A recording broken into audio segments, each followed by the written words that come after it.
Hey guys, and welcome to Collider Movie Talk for movie fans. I'm your host, Natasha Martinez, and this is the daily show where we give you all the latest news in the world of movies, plus some insight into what it all means. Joining us today is Mark Ellis. Welcome one and all to the best movie news show in the entire galaxy. This is Collider Movie Talk, where we have 7 computers that have a combined lifespan of 1 hour and 15 minutes. Let's see how it goes. On today's show, we are going to be talking about the new Deathstroke movie, plus Geostorm, where it rains everything but cash. That was a good one. Also joining us, Clarke Wolfe. Hey guys, it's nice to see you. Happy almost Halloween. Happy to be back. You look great talking into the microphone when it's aimed towards Oh, me. you think so? Yeah, I think you... Sorry, Riley. That's all right. Now that we're not partners anymore, I can't look at you. We can just have conversations on Twitter. Yeah, also joining us, Mark Reilly. Yeah. Hi. Hi. How's it going? I can talk to you here too. Yeah. Happy Halloween. It's Halloween in my book right now. Every day, all day. It is Halloween. How do we feel about Halloween parties? Because this is the last time I think that I'll be on. Is it before? No, maybe we have one more Halloween day next year, but I just don't get excited about the Halloween parties. I don't want to get dressed up. Why? I got dressed up last night for schmoes, and that's as much dressing up as I'm Too doing. much? You dress up for the Schmodown all the time.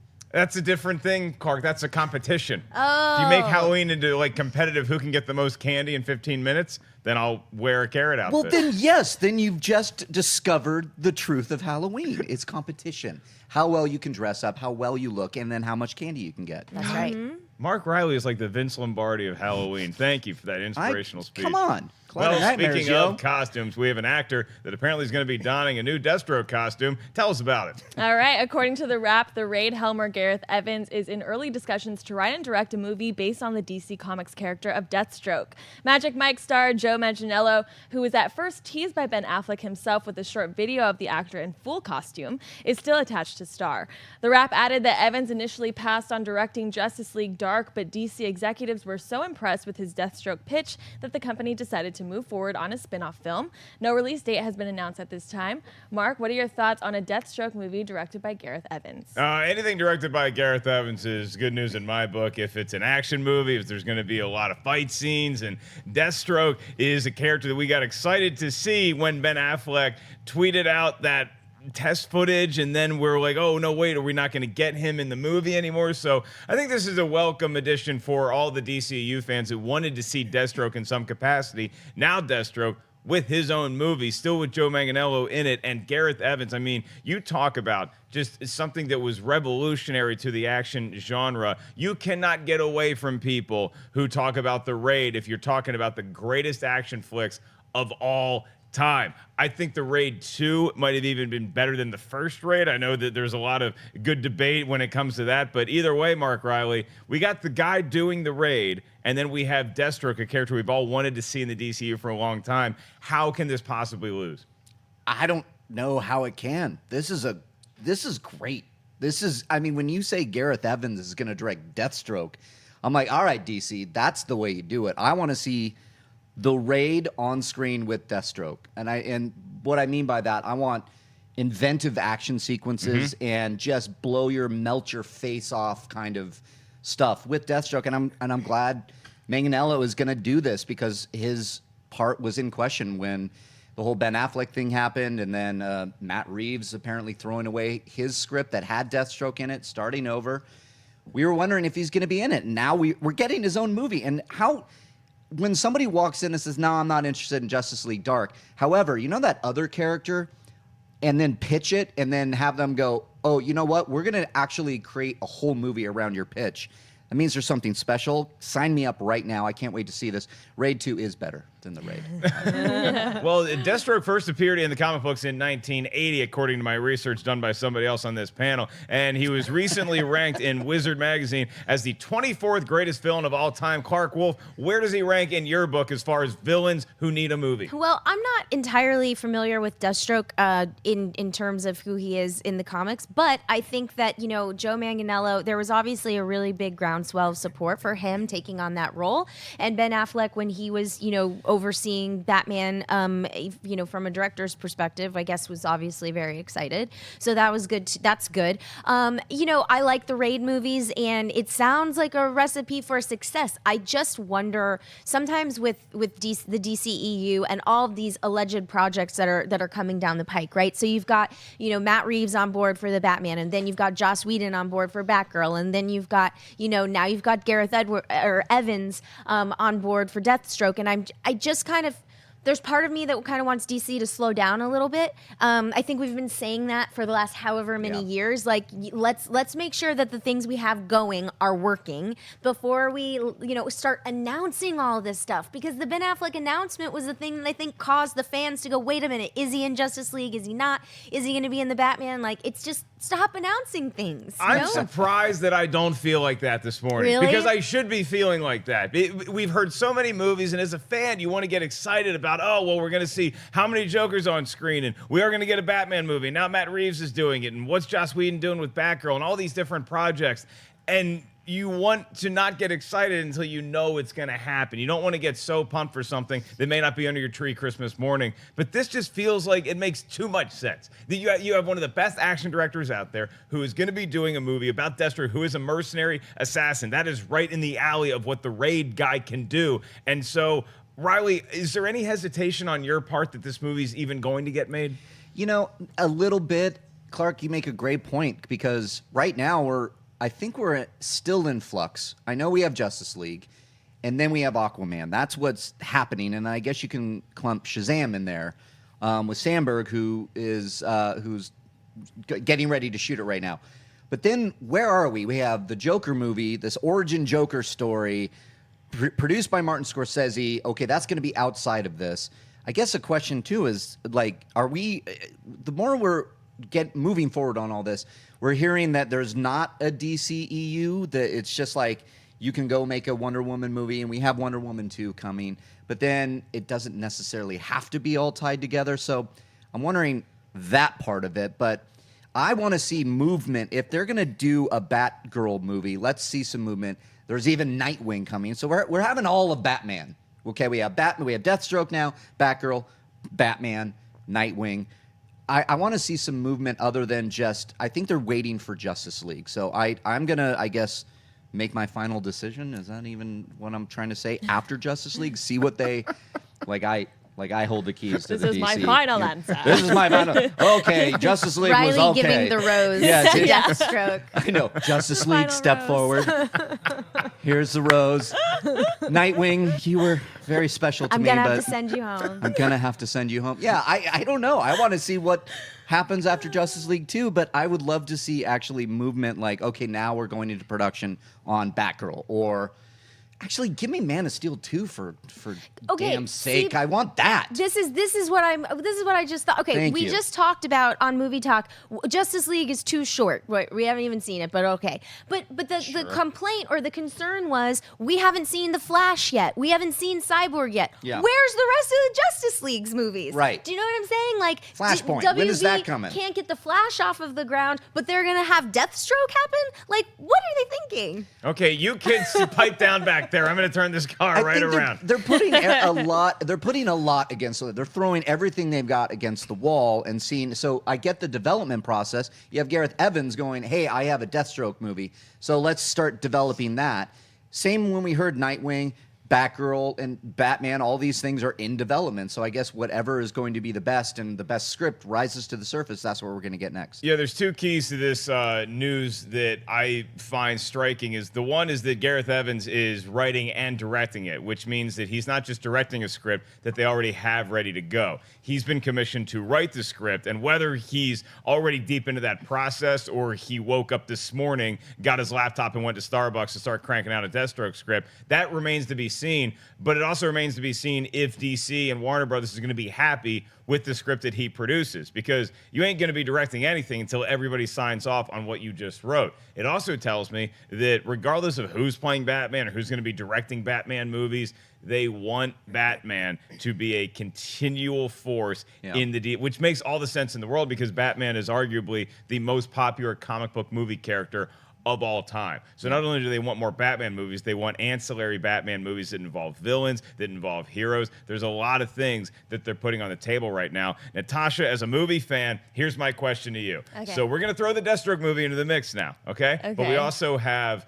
the Batman movie coming out. We have a Nightwing movie. We have a standalone Joker movie. We have a Batgirl movie. Does Deathstroke rank up there as far as if you had to pick one to go see? I mean, I don't know really anything about the character. Really, the selling point for me is Joe Manganiello, or however you say his name. He's a tall drink of water. He is a beautiful human being. Nice. But I think, I would always pick Batman over everyone. So I would rather see that first. Yeah, we just want to see a Batman standalone. We just want to see a Batman. And we want to know when we're watching the Batman that this person that we're seeing on screen is going to be playing Batman for a few movies. But until then, I'm going to get excited because the Raid guy's doing Deathstroke. Yep. Sorry, everybody. All right, what's our next story?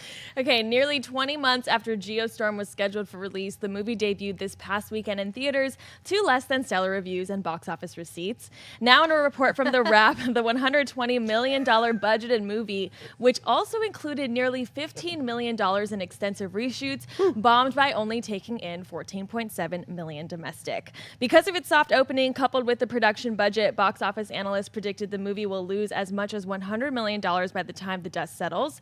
The film is now the second biggest flop for Warner Brothers this year after King Arthur: Legend of the Sword failed to recoup its $175 million budget back in May.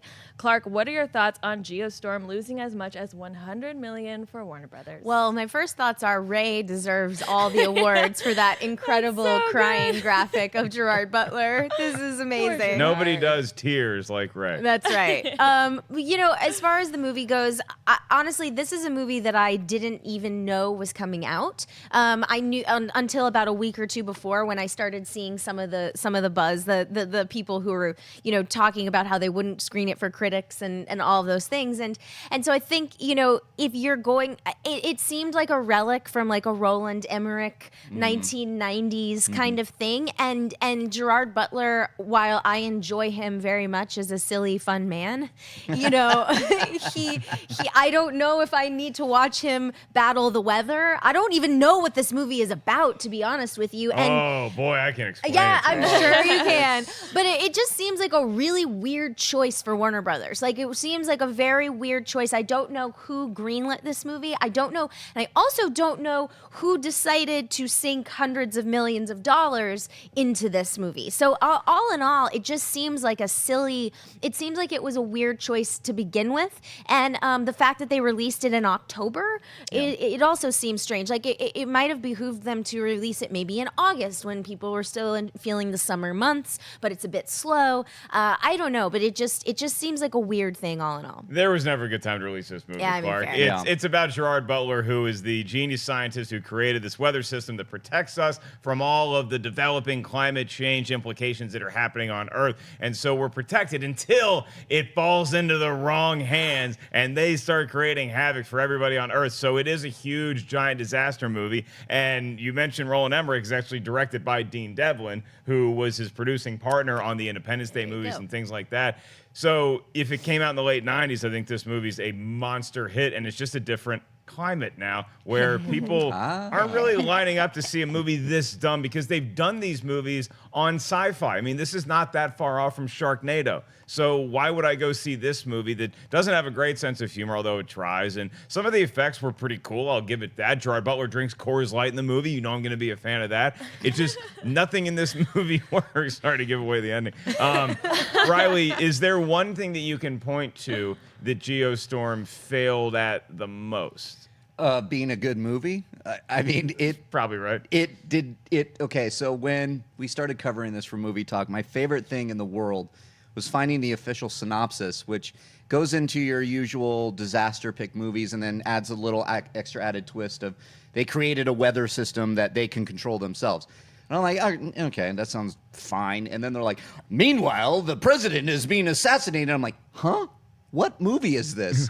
And it's like, wait, so he has to go into space to fix it, all the while trying to stop the assassination of president. I mean, this is a big plan here. How many... The terrorists got a hold of and I haven't seen it yet, nor will I see this movie. So this is $100 million. Yeah, that sounds about right. There was 15 million in reshoots, and I hear they actually pulled Dean Devlin off it, and somebody else came in. That was a report that we did last year. This thing has been delayed for 20 months. So when you hear all of these things, yeah, it makes a lot of sense. It's not a good movie. That's what it sounds like. Actually, some people have said it's not like really, really, really bad. It's just like, yeah.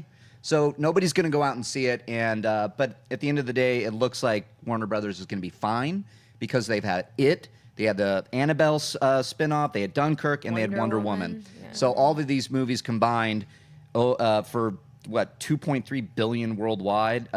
They're fine taking this right off. Yeah, I went to a sushi place called Blue Sushi one time, and it's where they put the sushi on I've the been things, there. and they go around. You just look at it, and you're like, oh, I want that, and I want that. And what Geostorm is, it's literally the last dish. Because the first one was maybe Independence Day, and then you had Armageddon, and you had all these going around like, oh, this looks pretty fresh. And then 20 years later, all of a sudden, oh, that's the only one left, and nobody wants it anymore. It's just, we don't care about this stuff, particularly when you have all of these real natural disasters that had just hit America. You have earthquakes, and you have hurricanes, and you have wildfires. We don't want to, we want to go to the movies to escape all that stuff. And if you're plunking us right in the middle of something that is just as bad, I don't think we really care about it. And Gerard Butler, as charming as he may be, is not going to be the guy that gets people into theaters to watch all of this disaster happen, dumb as it may be. So I think it was a moronic move to greenlight this movie, or at least to give it the budget that they did. If you want to make this movie, like I said, on Sci-Fi or something like that for a chump change and just have not great effects and have Ian Ziering from 90210 be your lead in it, I think that would have been a much better play than have this be a $150 million production, because there's just no way you're ever making that money back in 2017. All right, we are going to talk about some movies that are opening this week in theaters that are probably going to do better than Geostorm, Natasha. All right, one of those movies is Thank You for Your Service. Sergeant Adam Schumann and his fellow soldiers try to readjust to civilian life after returning home from the war in Iraq. Suburbicon is also coming out this weekend. Suburbicon is a peaceful, idyllic suburban community with affordable homes and manicured lawns. The perfect place to raise a family, and in the summer of 1959, the Lodge family is doing just that. But the tranquil surface makes a disturbing reality as husband and father Gardner Lodge must navigate the town's dark underbelly of betrayal, deceit, and violence. Now, I might have to take back what I just said, because these movies might not be Geostorm of the box office. Geostorm is probably going to make around $6 or $7 million this weekend, and I don't think Thank You for Your Service is going to get quite there. It's no fault of the movie, but a lot like how Geostorm is a disaster movie, and we've seen a lot of disaster movies, Thank You for Your Service is based on soldiers coming back from a catastrophic event that happened to them overseas while they were in combat, and now they're dealing with the after effects of that with some PTSD. And Miles Teller and company apparently give very good performances, but it's just not, we've seen movies similar to that, so I'm not sure how much of the appetite there is to watch something like this again. What I would prefer to do is actually check out a documentary about real soldiers who went through this, and whether this is based on a true story is irrelevant. I want to see a documentary of actual people talking about this and coping with it. If you look at Suburbicon, George Clooney as a director of comedy, I've never been a fan of. I got to see Suburbicon, and I thought it was okay. I didn't love the movie or like it all that much, but it was an enjoyable enough watch to get me through it. Reilly, which movie are you going to see in the theaters this weekend? I think I'm going to see Jigsaw to start because it's Halloween. But then I really want to see Suburbicon because I'm a big fan of Clooney's directing, and the Coen brothers wrote it. Now, it's not getting great reviews, though, so I'm hearing not that great of things. However, I always enjoy the Coen brothers' work. Even their lesser-known works, I kind of enjoy some of the things. So I'm kind of interested in Suburbicon, and I do want to see Thank You for Your Service. It's probably going to come later when it is released on home video. But now I want to see the documentary you're talking about, Ellis. That sounds like a better movie, too, is for me, because and maybe a better way to support what's going on back there. I'm gonna go after you. Okay. I'm gonna go after you right now. I want you to prepare. I want you to strap in and prepare. Right. So you like George Clooney as a director, which is fine. If you like George Clooney as a director, that's fine. So I'm gonna give you the movies that he's directed. Yeah. Okay. Confessions of a Dangerous Mind. Great movie. Pretty good. Great Pretty movie. good about Chuck What do you Berry. mean pretty good? Pretty good movie. Good Night and Good Luck. Really Great good movie. Great we movie. are 2 for 2. Look out, everybody. Yeah. Leatherheads. Well, then, yeah. Ides of March. You're coming after me for liking 2 movies Monuments that he did? Men. Yeah. Monuments Men and Leatherheads are the 2 most similar movies to this because they attempt comedy. Yeah. Good Night and Good Luck ain't doing comedy. Confessions of a Dangerous Mind, not really doing comedy. So that's what I'm worried about. All right. But I like you standing your ground. I'm going to stand my ground. He did those first 2 movies you mentioned. Directors sometimes don't hit the mark, Mark Ellis. Sometimes they whiff. But you have to enjoy the attempt and support them. Clarke, are you going to enjoy the attempt and support George Clooney? You know I love me some George Clooney. I sure do. However, similar to you, Mark Ellis, I am not a fan when George Clooney directs comedy. I think he's very funny. I think George Clooney is very funny. I would move to Italy with him right now. Totally. And it would be a laugh riot. I think we'd have fun. I think you would too. George, your move. But that being said, I don't think I would see this movie in the theater. I think this would be something I would watch when it was on HBO or on Netflix or something like that. I think the only reason it's probably in the theater is for awards consideration or to be eligible for awards. I just got my handy dandy movie pass. Oh, and yes. I am thrilled about this because despite what you may think, I don't get invited to any screenings. Like, I feel like I never get to see anything except for a handful of things. Yeah. So I might, with my movie pass, go see Jigsaw. Nice. With my movie pass. I think that's the key word is movie pass.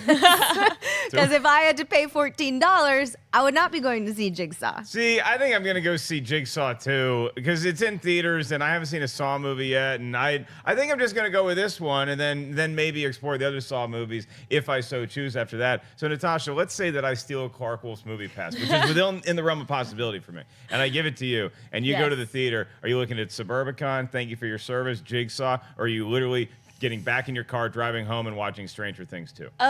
Okay, well, I'm saving Stranger Things 2 for Halloween just because, like, I have a whole night planned. Good play. But I think I would probably rewatch the first season of Stranger Things, then go to the movies with Clarke's movie pass. So Clarke's movie pass is in safe hands. Are you going to stay home and give out candy? Yeah. Do you see? I do the bowl. Here's what you do. It's a very easy trick. You do the bowl, and then you write a note, say, "Hey kids, please just take one," and then you don't put any candy in it because the kids aren't going to get mad at you. They're going to assume that some other asshole kid took all the candy, and then you're free for the rest of the night. You are a mastermind. I'm a mean old man. I feel like that's just gonna give you really bad karma, though. Yeah. Like for when you have your kids, they're not gonna get great candy because you didn't give candy to all the other children. Well, George and I aren't really having kids. Oh, okay. George just had 2. So he's got Lake 2 Como. Rugrats, and I'm just going to be the crazy uncle roommate. Right. This is going to be a Fair weird enough. relationship in Italy. Get ready, Clooney. Let's go to buy or sell. There's a part of this show where we will simply say whether we buy or sell a premise given to us by Natasha. All right. Deadline reports that Adam Driver has signed on to appear in producer Jordan Peele and director Spike Lee's Black Klansman. Driver will play the role of Flip, a Jewish undercover officer from the Colorado Springs police force, in a story about Ron Stallworth, a detective who dared to challenge the Ku Klux Klan and thwart in attempts to take over the city. Denzel Washington's son, John David Washington, is already signed on to play Stallworth with the production by Peele's Monkey Paw Productions, producing alongside QC Entertainment and Blumhouse. Focus Features will distribute, however, a release has not been determined. Clarke, buy or sell Adam Driver in Black Klansman? I buy it. I think Adam Driver is a real talent. I think he's very, very good and very different from, obviously we know him from Star Wars, from his work on Girls, Midnight Special, and a handful of other things that he's shown up in. And also, I just had the great opportunity to visit Film Independent, had this weekend of workshops, and Jordan Peele gave the keynote. And this was this past Sunday here in Los Angeles. And if you can support Film Independent or attend any of their events, I highly recommend it.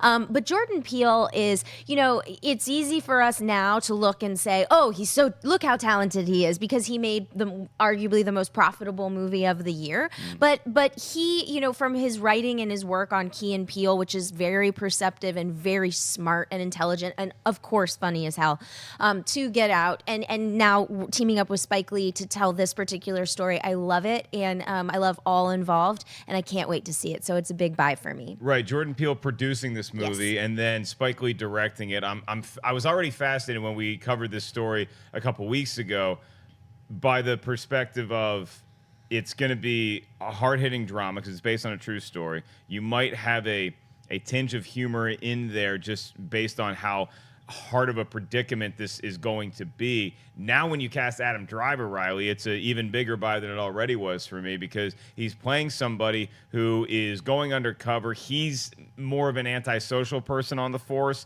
and he's a bit of a perfectionist, maybe off-putting to others, but it does not in any way act as a commentary on how dedicated he is or how brave he is. And so when he signs up for this mission, which is not going to be an easy thing to do, you go undercover in the KKK and you're a Jewish cop, that's going to have some implications as well. So I cannot wait to see this movie. This movie is sounds so amazing. Look at the talent now. Adam Driver is, I know people, a big portion of people look and see Kylo Ren. And this guy, don't put him in just Kylo Ren. This guy is so good in everything he does. And when you look at, like you were saying, Ellis, where they gave a little bit about the character that he is playing, it's like perfect casting. And then you add that extra element that he is a Jewish police officer, and he's going undercover to not only take down the Ku Klux Klan, which has a black police officer also on the phone, played by John David Washington, who's actually talking to the Klans members. And then I believe it's Adam Driver's character that then shows up to show that he's white. But then he's going to have to hide the fact that he's Jewish. It's directed by Spike Lee, and Blumhouse is producing as well. I mean, they're Monkey making Paw. And Monkey Paw and Blumhouse. Oh. They're all in on this. didn't realize that. Yeah. So the fact that Blumhouse is going and throwing their hat in the ring of like serious dramas. Continuing to work with Jordan Peele. This has Oscar written all over it. I think it's perfect timing for the world we're in to shed some light on this story that is a true story.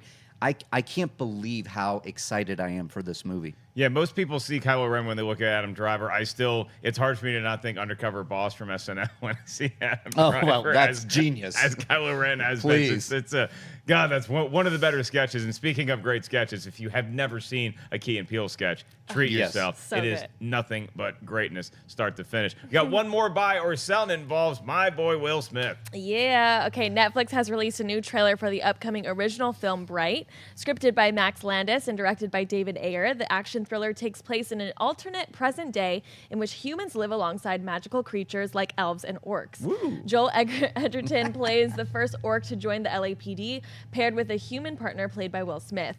The film also stars Noomi Rapace, Lucy Fry, Edgar Ramirez, and Ike Barinholtz, and lands on Netflix on December 22nd. Ellis, do you buy or sell your man in the new trailer for Bright? Well, here's good news, Natasha. I don't have to buy it. I already have a Netflix subscription, or I know somebody who gave me their password. Either way, I get to watch this movie. So I don't want to say the bar's lower because it's a Netflix movie, but it is less legwork on me to watch this movie. So if I have to hit a couple buttons and I'm already on the couch, yeah, I'm totally in on this movie just to see what David Ayer brings to the table. I dislike the trailer itself because there's too much musical clutter in there for me. I wanted to it's like, okay, we get you have a soundtrack that's going to be available on iTunes. Can I just watch and see exactly what the story is? Because elves, orcs, there's a magic sword, there's cops, they're different species, there's a lot of interspecies trash talking going on. Can I just see that before you sell me on every musical artist that's in the movie? The trailer, I'm selling totally, but the actual movie, Bright, I'm locked in. I love Will Smith. I love Joel Edgerton. I want to see how that interplay works between partners who not only come from different backgrounds, Clarke, but one of them isn't human. That's right. He looks like Shrek. They look like Shrek. I don't Oh, know if you God. got that joke from Yeah. the movie. Did you thing. catch that? I don't know if you. I felt really smart about myself. I did that too. I caught that I did at too. the end. I've seen that movie. Yeah.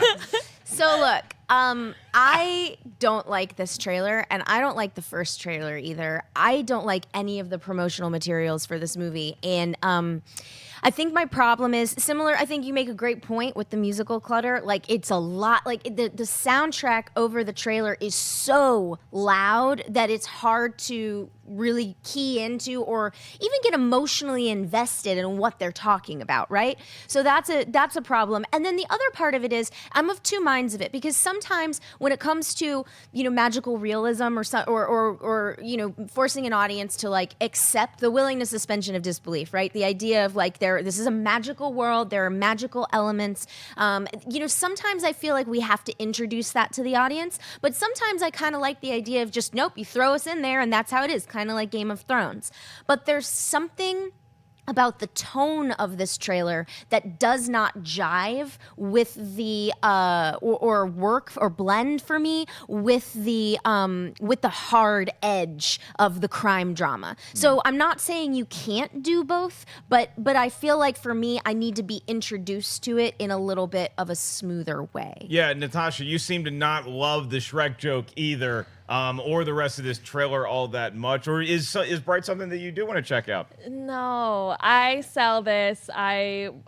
The trailer, I agree with you, Clarke. I feel like it did need a little bit more introduction into why are there orcs in this world, and why are there elves? Like there was one joke where he talked about having holes, and obviously humans have holes, but we do have holes. We have holes.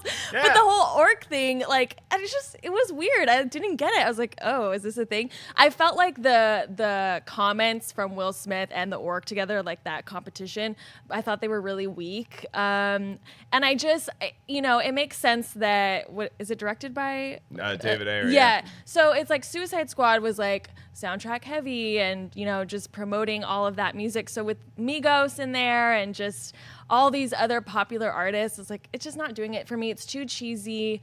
I think that was the thing. It's too cheesy for me. Yeah, and I love Realms. I'm all about it. When I read it's a blend between Bad Boys and Mordor, I was like, oh, click in this trailer, gonna see what this is about. And then I was just very disappointed. And I'll tell you what, if I do put it on Netflix, Reilly, and it ends up being that same musical explosion, which I appreciated, actually, I might be in the minority here. I liked that they opened Suicide Squad like that each character had their own kind of soundtrack. But David Ayer wanting to get out of that shadow where he might have been told by the studio, you need to put this in, you need to put this in, and now apparently having more freedom to do whatever he wants, but this trailer felt a lot like Suicide Squad. What's your read on it?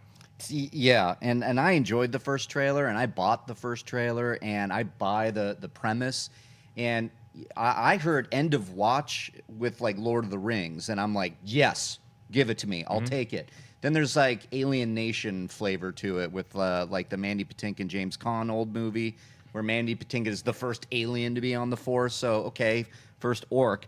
But then, yeah, are we getting End of Watch or are we getting Suicide Squad? Because this trailer is Suicide Squad down to the stupid Shrek reference. Yeah. Stop it. Man, you guys are all really hard on the Shrek reference. There is no better way to take me out of your story than throwing in a Shrek reference that we could make here around the office. Don't do that. I know you have an orc, and I know that you can go, yeah, he looks like Shrek, but... Well, here's the thing. That's low-hanging fruit humor.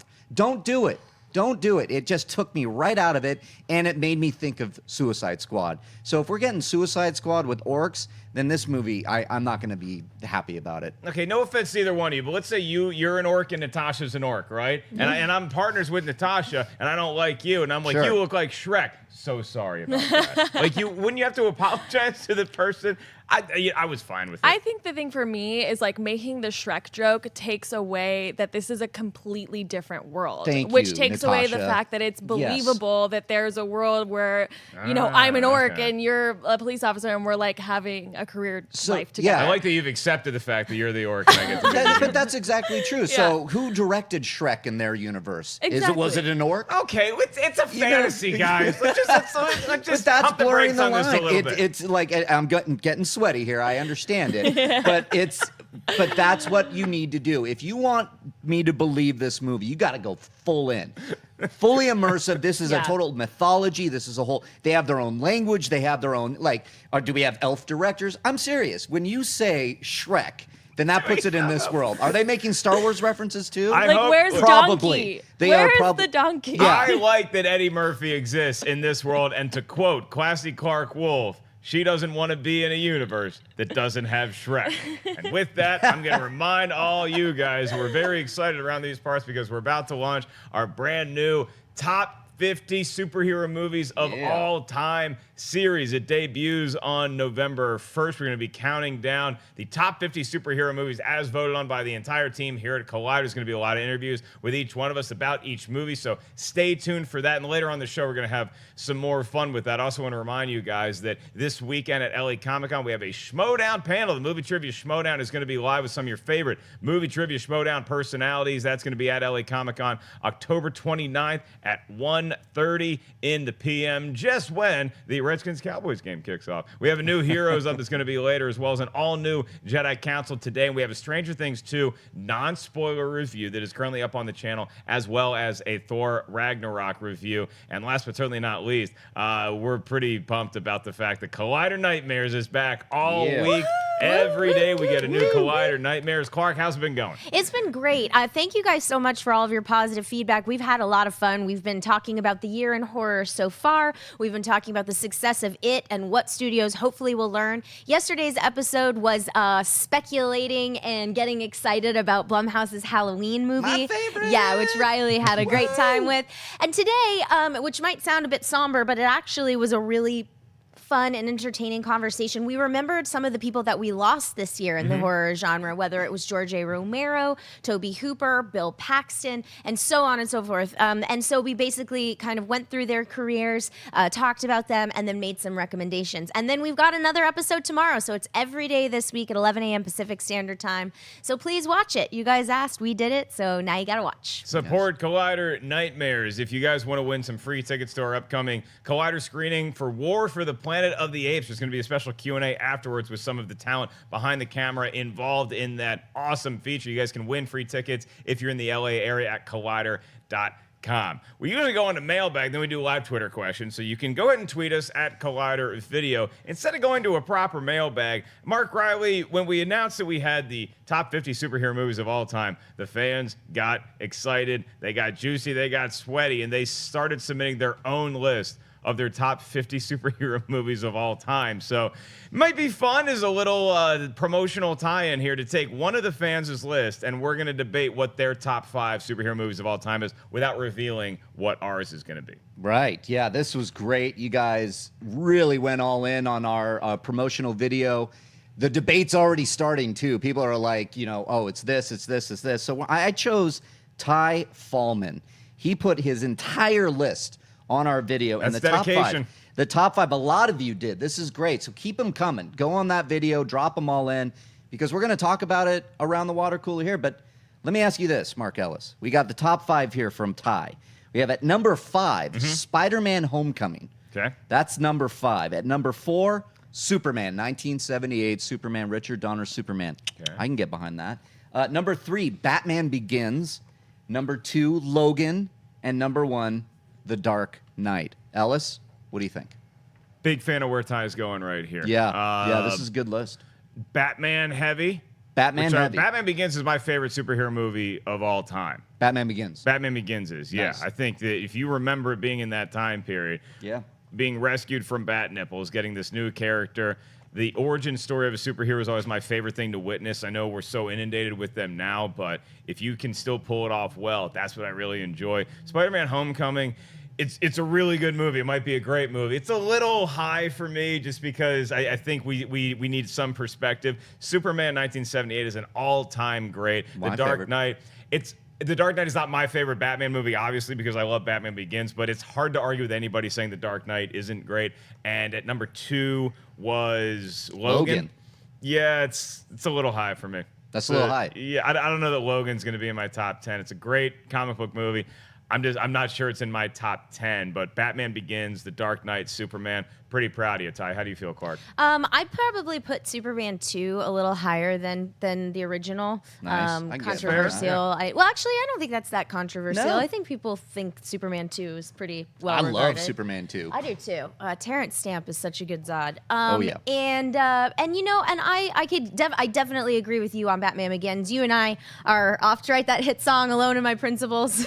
we both like Batman Begins the best out of the Nolan trilogy. You know why? Because there's no Shrek references. Damn right. right. No Seriously. Shrek references. I would suggest that Ty consider that, without Sam Raimi's Spider-Man, you don't have Spider-Man Homecoming. So the idea that that Sam Raimi's Spider-Man wouldn't make it into the top 5, but Homecoming would. I don't know if we're not talking about favorites, if we're talking about quality, and then again, I don't know. I don't know. I can't say. But most of this list, some of this top 5, I would agree with. Yeah, the perspective thing is a tough argument, Reilly, because we want to make this list now. And we just saw these movies that we're really excited about. But with Sam Raimi's Spider-Man, I don't think that they have aged as well as I thought they might when I first saw them. They're still really good movies, but we don't know how well Spider-Man Homecoming is going to age in 10 years. So as of right now, as it was today, I think I like Spider-Man Homecoming a little better than the Sam Raimi Spider-Man movies. How do you feel? Yeah. If we're talking Spider-Man Homecoming, I've seen it 3 times in the theater. I think it's the best incarnation of Spider-Man. I think they got it right. That's a Peter Parker fan. That's a comic book fan. Spider-Man is under Superman is my favorite. So I think they did it right. It's interesting that we're touching on this because this was a big discussion amongst us whether or not we're putting some of these newer movies, because as we look at Logan and Spider-Man Homecoming in particular, they came out this year. So they're fairly new, whereas you have Superman, my all-time favorite comic book movie, on this list as well, which is 40 years old. So now we're talking 40 years of discussing this movie.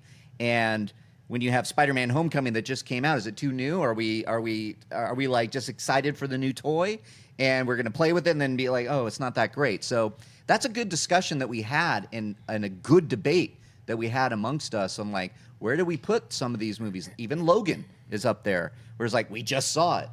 Is it up there? Is it deserving of number 2? I don't know. I've seen Logan a number of times now. I love Logan. I think it's one of the best superhero movies of all time. Where it lands on our list remains to be seen. You see a lot of movies. You must have stolen somebody's movie path. Natasha, it seems like yeah. Batman is your guy. But so is there anybody with claws or with other superpowers that could sneak up there and knock Batman off the top list for you in this movie? I love Spider-Man. He's my favorite. Ooh. So anything with the exception of, the Tobey Maguire third. What was Spider-Man that one called? 3. Yeah, Spider-Man 3. Yeah. But yeah, anything Spider-Man I'm all a fan of, and I love the direction that it's going with, the new installments and everything. So yeah, Spider-Man knocks Batman out for Tom me. Holland's a really good Spider-Man, Yeah. and you do have to remember this about perspective, is that we also live in a world where we get a lot more chances. We get a lot more swings of the plate for comic book movies, which is why you may have more recent ones than older ones. But 1978, I agree with Mark Reilly. Pretty good year for superheroes as well. Oh, I get that. Album I get came out that in reference. 1978. Yeah. Let's move on to some live Twitter questions. Do a couple and call today here. So, Natasha, what are the kids chirping about? Okay, so Rocky Drago asks, with Halloween approaching, what are your favorite creatures in films? Mine are personally Mr. Wink from Hellboy 2 and Jabba. Your creatures Creatures. in films. I like the Rancor.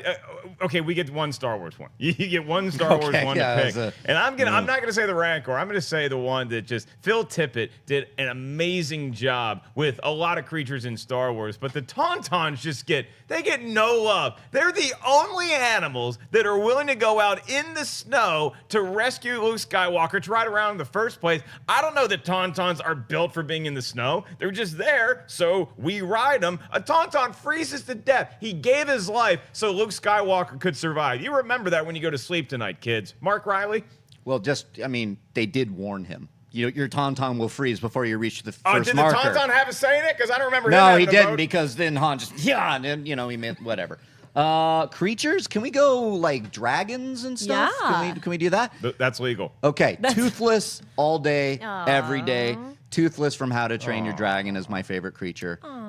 Yeah, it's a boy and your dog with a dragon. That is How to Train Your Dragon is one of the best movies ever made. Yeah, ever. I thought that love that dragons movie. smelled bad on the outside. Yeah. Clarke Wolfe. Well, with Halloween approaching, I would have to mention Rob Bottin's effects from The Thing. I've heard of Bottin and Bottin. I don't know. If I'm saying it wrong, I'm sorry. But the effects from The Thing are outstanding, and they stand the test of time. I just saw The Thing on the big screen at the ArcLight, and they look nice. amazing. And also, I'll give a little childhood shout out to some Beetlejuice creatures. Yeah. Love those. And some Never-Ending Story and Labyrinth creatures too. Like they're just Labyrinth. the goblins and Never-Ending Story. There's so many good ones, and Willow has so many good ones. Yeah, the Jim Henson Muppet Shop had been crushing it for the better part of 3, 4, 5 decades. I don't know how old they are, but they're doing great work. And a huge shout out to the late great Stan Winston. If you're looking at the Alien movie, anything that he did was pretty top notch, cutting edge. Best of the line, and the alien effects. I love seeing the mouth open and the other mouth come out, and it's just I was hoping to see that again and get excited in Alien Covenant, and didn't dig that movie. Not a fan. All right, one more Twitter question, Natasha. Okay, keeping on the Halloween theme, and since we have Clarke and Reilly here at the desk, what's a recommendation of an overlooked horror movie? Overlooked horror movies. Good Lord. That's a hard one. I mean, the one I always go to, which is very recent, is Drag Me to Hell. Yeah. Sam Raimi's Drag Me to Hell. It's one that a lot of people have heard of, but maybe they haven't seen. And when it came out in the theater, it kind of crashed and burned. But I think it's aged really well. I think it's great. I think it is vintage Sam Raimi on a budget. He actually has, or with a budget, he has money.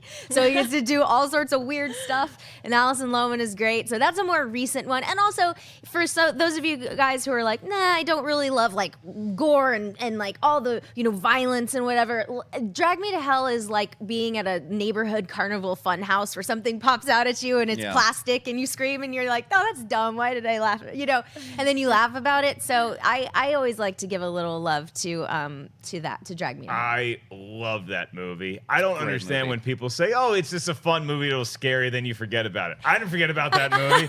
But if I see old ladies doing this with their fingers, I go in the other direction. Monsters after you. Yeah, I'm going The Invitation. Oh yeah, good. It's a thriller, I guess. It walks that line. It is horrific in a lot of ways. Karen Kusama, who actually came on Nightmares at one time. I highly recommend this. This is a movie I saw and I just couldn't take my eyes off it because the story is so good. That's it's pretty scary.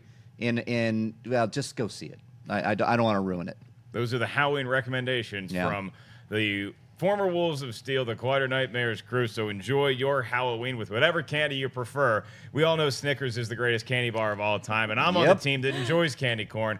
Call me crazy. I like candy corn too. Yes. Yay! Candy corn. I think we have one dissenter.